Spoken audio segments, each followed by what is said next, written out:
Hi everyone, in today's Daily English Insight, I'm going to share with you some helpful sentences that you can use when you are speaking to someone on the phone but can't hear that person clearly.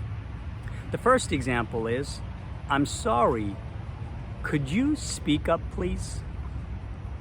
I'm sorry, could you speak up please? The second example is, I'm sorry, I can't hear you very well, or I couldn't hear you very well. The last example is, I'm sorry, the line is bad. Could you repeat what you just said?